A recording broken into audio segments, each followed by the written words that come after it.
guys, I take this chance again to welcome you back to the channel. So today this was a special request, or one of you asked for the documentation because I had prepared the database. I can quickly launch the database so that you can see it.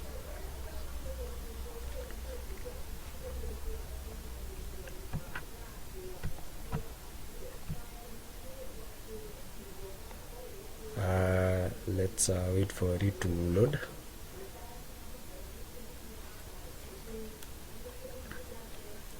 Remember, this video is about the documentation, not the database. If you've not have a look at the database, you can go to the previous videos. Here's the database. I think I went through it on the other video, and all the errors I've corrected, so now it's working fine. It's good.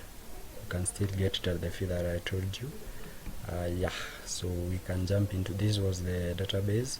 You can now close it and go back to the documentation.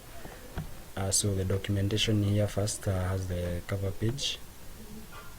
So here is where you'll feed in your details, your name, your index number, your school, your year, and where submitted to. Then let me jump quickly to it. Then there is the declaration, where do you give a declaration that the work is yours, and the rest. You have the acknowledgement. This is where you acknowledge everyone you want to thank for the completion, for the successful completion of the project. Then we have the dedication.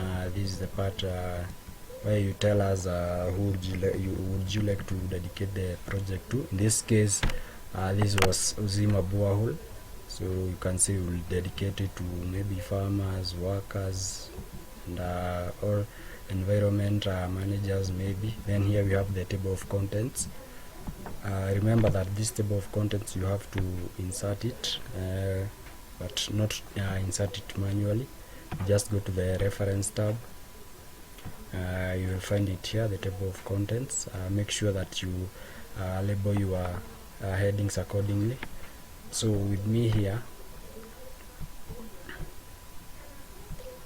I have all the titles, major titles. I have the declaration that you have seen, the acknowledgement, the dedication, and you have now the first page, or the first chapter. Remember, this project I should do it in 7 chapters, so I'm gonna skip through the I'm gonna skim through the first chapter very fast. Let me just go there. Just click on Control plus what you want to go, or where you want to go on the link. So quickly, this is my first chapter. Remember, it has the major headings, or what you are required to have in the first chapter. I can go through it very fast. This is still my table of contents. We have where you recognize the problem at hand. Then you have to define the problem. Then we have the overview of the old system. Overview of the old system. This is where you try to look at how the current system or the old system is functioning. That is, before you decide to go to the new system or switch to the system which you are developing, you have to have a look, or define how the old system looks like. So in this case, or in this stage, the development team will have to go to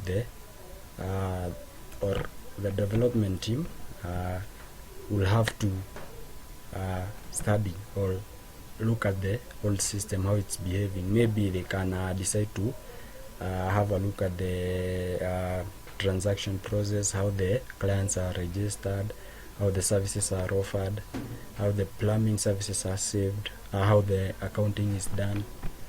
So in this case, they will just have a look at the transaction process, of the overall functioning process of the system. That's what you mean by overview of the old system. So you give us something, maybe how this old system is functioning, yeah, maybe the shortcomings about it, maybe you might have some disadvantages that maybe it took time to save records and the rest. Maybe there was errors when it came to service delivering, yeah, things like that. So this here is the problem we had been given the question paper. So just give us the shortcomings of the old system, as I've done here. Give us the problem that you faced. Then next you have to give us the overview of the proposed system. In this case, you currently want to switch between the old system, from the old system to the new system. So in this case, you have to tell us how does the new system looks like, or how does the new system look like.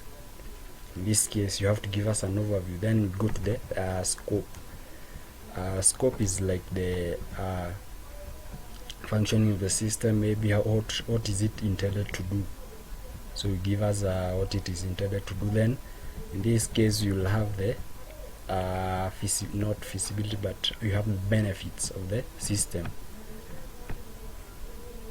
So in this case, the benefits of the system, what will we encounter, or what will we get or benefit from, maybe from switching from the new system to the old system. But I'm saying switching from the old system to the new system, or what benefits will we realize. So taking an example, we can have maybe even at schools, maybe if in the libraries they offer or they give out books using library cards. So now the question at hand here is what will be the benefits of trying to bring in or come up with a management system, a computerized management system. Yeah, so maybe one, obviously it would reduce the time taken to borrow a book, because now you will have to key in details. So relating that one to Uzima Borehole, if for instance in the old system you said that it took time to save records because maybe clients had to travel from place to place to save the records or get registered, and again still when they are making the borehole or they are ordering their services, they still have to travel back there again and ask for their services, and you see this again is time consuming, and still losses may be realized, because you can still add another problem that when the clients got there, the members, or not the members, but those who are working there at Uzima, maybe they were absent, but they didn't notify the client. So that is still another problem, maybe you can say, about the old system. So when you are trying to discuss the benefits of the new system, now this is where benefits of the new system, this is where now you try to tell us how will that bringing in that your database system, how will it be of benefit to the Uzima company. If for instance you had said a problem is like it takes time to save records, how will it be solved when you bring in a system or a computerized system? Then another thing I have to say is that you have to look at all the shortcomings that you told us, and still give us the benefits of using a computerized system to overcome these shortcomings. So after you are through with that, I guess we can go to the other part, that is the feasibility study. So in this case, the feasibility study, obviously you have to manage or know how your technology, your finances, your development team, your machines that you are using, you have to still carry out an investigation on them to determine whether they are enough to develop the system. So about the feasibility is like the cost study of developing the system. So in this case, the feasibility, you have to consider the types of feasibility. Yeah, So when you tell us about feasibility, you have to talk about the schedule feasibility, economic, technical, and operational feasibility, the 4 types of feasibility that we have. You have to discuss about them a little bit. If it's schedule, this is where you say maybe you wanted or you had a meeting with your fellow members, and this the following were the agreements that you agreed. Maybe you agreed you will increase some contact time so that you can develop the system in the 7 months. Yeah. Maybe you'll add more members to the team, and maybe have more working hours and something like that. About the schedule feasibility, this is the feasibility where you tell us how do you plan to, so that you can complete the system in the stipulated time. Then you can go to the other one, the technical feasibility. Remember, you are developing a system using let me just try to use a notepad so that I can explain well. The other one is technical feasibility. These are mostly your machines. Yeah. So in this case, you have to determine whether your machines they have the latest technology to develop the system. Maybe they have the latest softwares. Yeah, and maybe some other considerations that you have to put in, because in this case you are developing your system.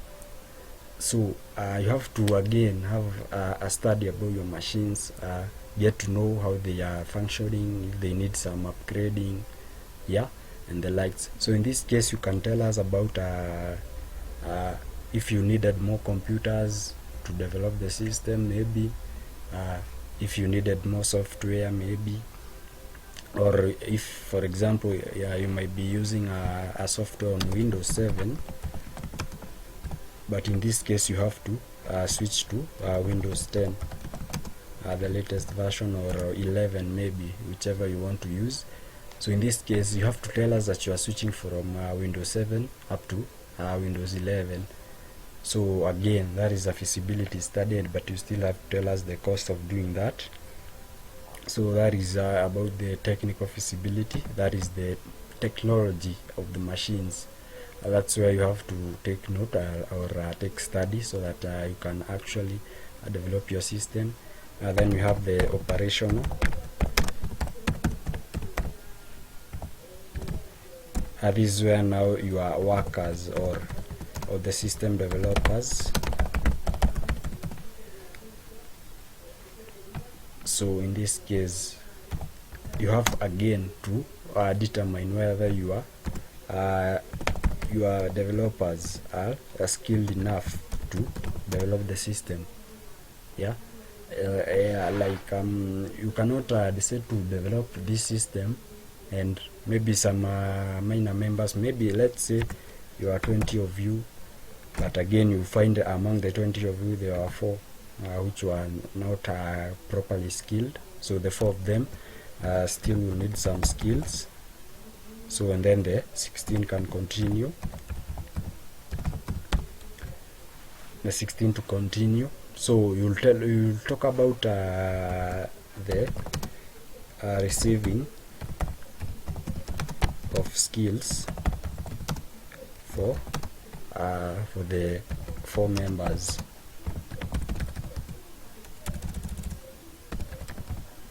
So what we mean by operational feasibility, you have to study or investigate or let's say investigate your team. They must have the necessary skills to develop the system. Maybe they must have known a particular programming language, like let's say Visual Basic Application. They must know maybe another, but in this case, because you are doing KCSE, only you talk about the Visual Basic Application because you are developing using Microsoft Access. But when you get to a higher level, you have to when it comes to project like this information system, you have to have a vast knowledge of programming languages, So when it comes to this skill, you have to test whether your members have those skills, whether it's Python, Java, JavaScript, React, PHP, wherever, those programming languages, the C hash, the C++, you know them. You have to again investigate if they have those skills. So if they have the skills, you can now proceed to the development process, that's the SDLC. Yeah, I think you know what that is. So in this case, after you are through with that feasibility, you go to the other one. Then we have the last one, that is economical feasibility. Yeah, in this case, for an economical feasibility, in most cases, the expenditure or what you spend must realize profits for you to develop the system. For instance, let's say you had set up, maybe you'll need 10 million for the development of the system, but in the other hand you spent 12 million. So in this case you already have a loss of 2 million. So if you already have a loss, you cannot continue developing the system, because you have losses, and you had planned for 10 million, but you spent 12 million. So there was no need, because you have realized losses. So you still have to make sure a profit is realized. So let's say you used 8 million for the development. So in this case you'll have positive 2 million as your profit. So when it is there is profit, which means the project now can be carried out, although this one you do it in the last stage, because you have to look at what you need. You have the you can have for instance the payment of your workers, the transport fees, the upgrading fees, the maybe remember in this case, if you told us that 4 members needed training, you still have to include that. So when it comes to economical feasibility, you have to draw for us a table that is explaining each commodity, the price that you had set, and the actual that you spent, and the profit or loss maybe if there is. Then you have to account for the total profit or the total loss, so that you can go to the next stage. So in this case, the economical, you just account for the money that you need to develop that particular system. So you can I think we are through with that chapter. That was chapter 1, and we have the second chapter, that is information gathering. So in this chapter, normally after you are through with the feasibility, you proceed here. This is where you gather information, or so that you can develop that system. There is some information that you need, because you just can't develop it like that, and you haven't acquired any information from maybe the client, or it can be maybe clients, or it can be maybe clients, it can be the workers at Uzima, or any other person maybe that knows that company very well. So in this case, you might decide to obtain information about how the company works. Maybe you can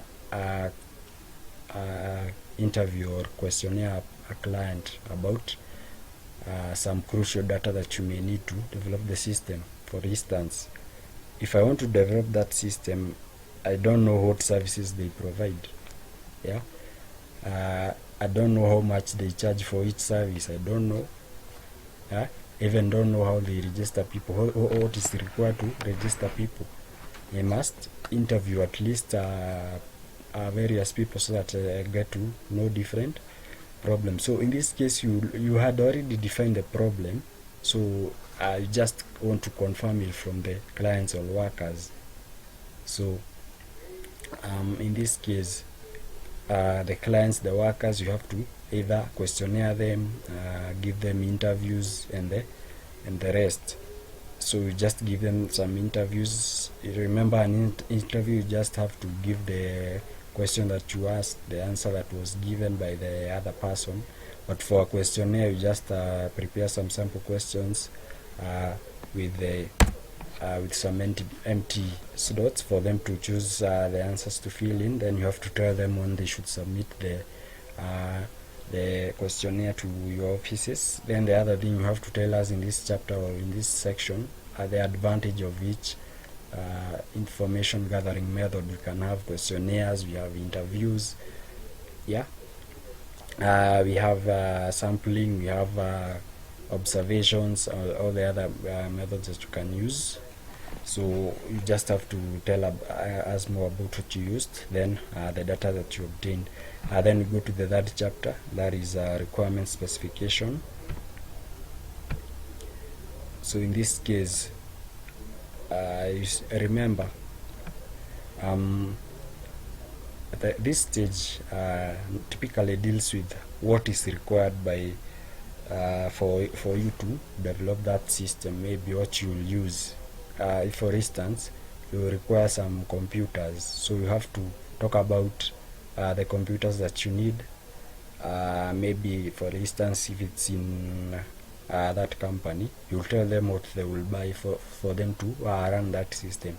If you use the Dell desktop, maybe has a RAM of 8 gigabyte, has a processor of Core i7, and maybe has an internal storage of 1 terabyte. So you must tell them what you use to develop the system, starting with the hardware. As I've said, the computer that you used, if there is internet requirements, you still add them.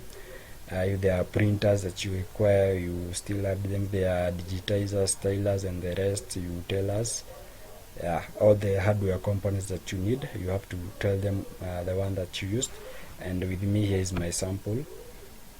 So you just have to tell us the name, the type, then the cost. Maybe you still have to include the cost.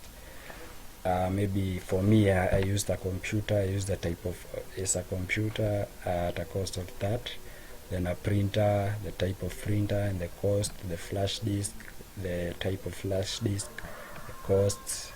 Maybe power sources, still electricity you are using, still tell them the type and the cost. Then the next thing you ought to talk about. So in this case, if you need more of, or if you need to add more to this, you can still add maybe the disk capacity. You can quickly add it. This here is 5. Then we have the memory, and we have maybe 8 gigabyte. Maybe it's DDR5 non-removable type of RAM. This one goes for 5,000. So you can have that there. Maybe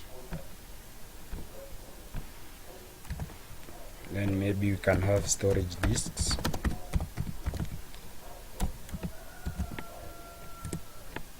Maybe 1 terabyte. Again goes for 5,000 shillings. Then in this case, you can maybe decide to sum this up. I'll show you how.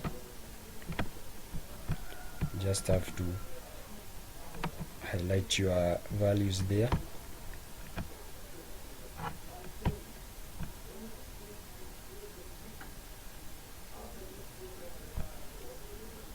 Let me look for the totals tab over here.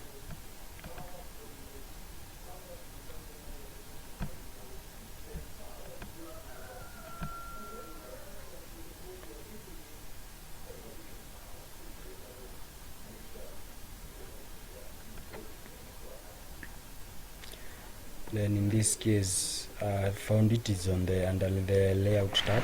Go to the layout tab, then under the data, you go to the formula. Then in this case, if you want to get the total of this, you just type here, you change this to sum above. Let me type well above. So if you want to get the totals, oh, I'm sorry, I should have inserted a field here.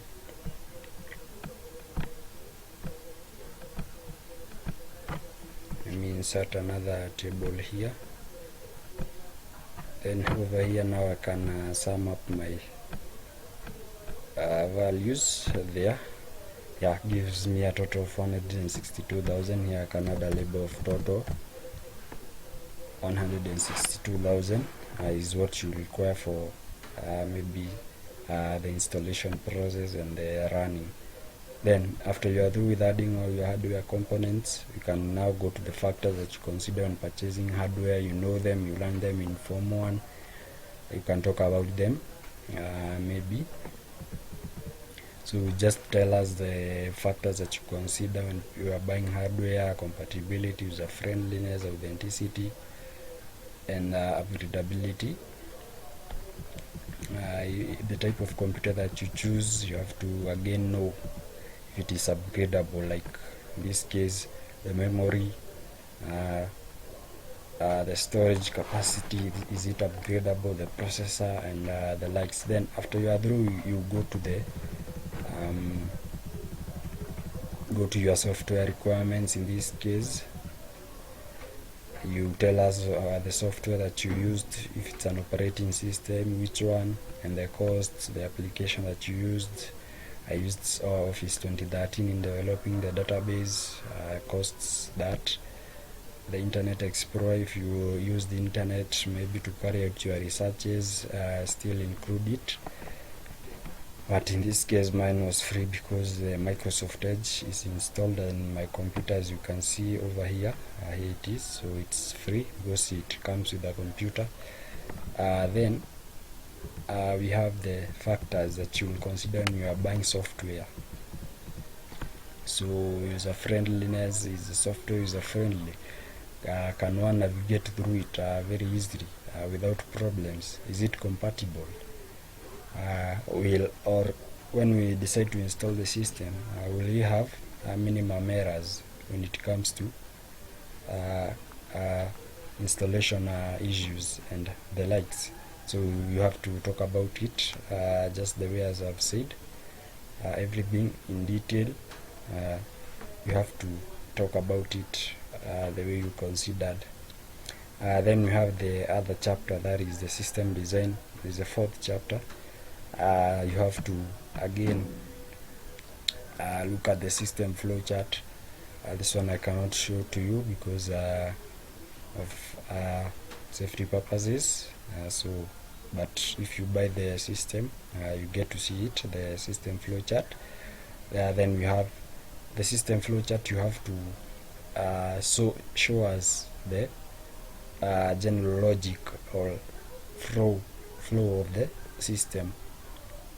The flow of the system is just that if you come to register yourself, you have the flow of the system. Yeah, so first you know you have to register yourself. If you are already registered, then you can maybe fetch your details, then maybe choose the service that you want, then maybe pay the fees, maybe receipt, and maybe now we can have the reports. So that is just a simple flow of maybe the registration process. So on the other hand, if you are not registered, you still have to get the registration form. Yeah, maybe key in your details, then save, then again you can access the services. Then maybe details again, then we can have receipt after pay. Then we can have now the reports of all the services that the registered member has asked for. So in that case, you'll talk about that. You just show the logical flow, and in this case you have to remember the symbols of the flow chart. can go to that very fast. So my project here has those symbols, you can get to know them. So if for instance you want to print a report, you have to show using this symbol, display an on-page connector, manual input, a start or stop, a flow direction. You still have to show all of them. Then if you can proceed to the other part, that is the design of the tables. You remember this chapter is about the designing. Before you get to construct your database, you have to design it. So in this case, you just draw some tables using Microsoft Word. Just go to the insert tab, the table. You can insert your table according to your dimensions that you want. You insert it, then you have to show us the field name and its data type. Then include all of your fields in that side. So you have to again design all your tables the way you want. So after you are through with that, you have to you have to go to your forms. So in that case, after you are through your table design, you have to go to the form design. The form design, that is the input screens. So the forms lie under the input screens. You have to design them again. Then we have, you can again design your reports like that. Then after you are through with that, you go to the other chapter. That is the 5th chapter. That is where now you construct your systems or what you designed. It's now when you get to construct them. Remember, if you told us that your table are these data types, it still must reflect in the other or in this chapter. So if you constructed 10 tables in chapter 4, you still have to show us here the overall process of how it was done. So you construct your inputs first, there's the tables, forms, then you go to the output, the queries, the reports, yeah, and the rest you have seen me have just inserted. You just insert your screenshots as you developed in the database. So you just come to your database the way you developed it, take a screenshot of what you developed and add it here. Then you can now go to the 6th chapter, that is system implementation and testing. This is where now you finally, after you've already tested or not tested but developed the system, you can decide to implement it. In this case, you have to debug it, what you mean by testing. Then we have to talk about the changeover strategies, the staff training, and the whatever that is needed for them to move from there. This chapter entails the movement of the system from old to the new one. So if you are changing from the old to the new, what you require, maybe you might require some staff training, yeah, maybe some staff training, maybe all the clients who are there or the members who are there have no adequate skills when it comes to operating computers. So you can still decide to train them again. That's what you mean. Maybe they might receive some training about using the app or your software or your database management system.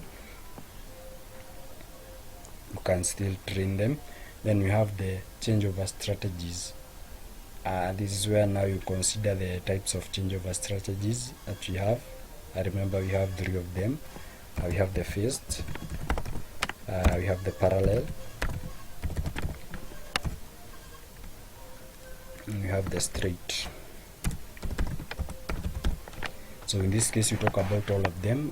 The phased, remember the phased is where you implement a system using phases. Maybe you can have this phase this time, the other one this time, until you are complete. A good example is the current education system that we have. We are switching from the CBC to the not from the CBC but from the 844 to the CBC system. That is an example for phased changeover. Then we have the parallel. Parallel is where you use the both of them together until you are satisfied or you are confident with the new system.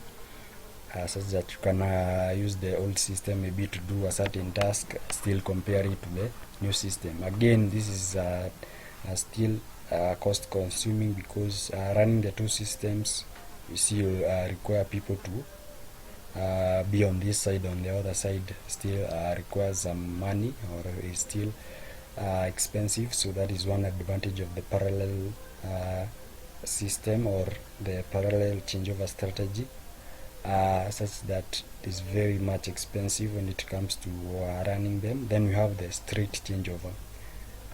This one means immediately you bring the new system to the company, they will stop using the old system and immediately reinforce on the new system, or embark on the new system without having to consider the old system. So that was the straight changeover. That's how it means. Yeah, and I think you can go on with your testing. Yeah, you can have some sample data. Testing now is where you debug. You can show us some test data. Yeah, the data that's used to test, so that you can make sure the system works. So after you are through with that, you come to the review and maintenance. So this is where you review your system. Maybe you can tell us about you decide to, or your company will decide to check on the system after every maybe 2 years, 5 years, 1 year. Remember, you have to come back again to the system or to the company to check if they what they wanted was achieved. If they wanted faster registration of clients, you still have to come and confirm that if it meets what was required. Yeah, so this is where you talk about after how long will you come to check on the proceeding of the system. If you need some upgradings, yeah, if you need maybe to change something, to modify the system maybe, or again to discontinue it, you still have to include in this stage. Then you can give us the problems that you encountered when you are developing the system. This is the last stage. The problem that you encountered, maybe there was no time for, or there was minimum time, there was frequent electricity losses. There was frequent electricity losses when it comes to developing the system. You can talk about all those problems that you encountered, but at last you conclude by thanking everyone because of the time. You thank God for giving you a time to develop the system. Yeah, so it comes to conclusion. This is where now you conclude. You tell us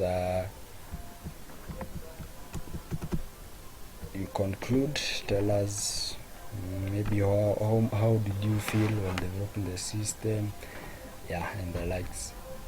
So that was all about the system. So I hope you enjoyed the tutorial, so you can get both of them how I said. So thanks for watching.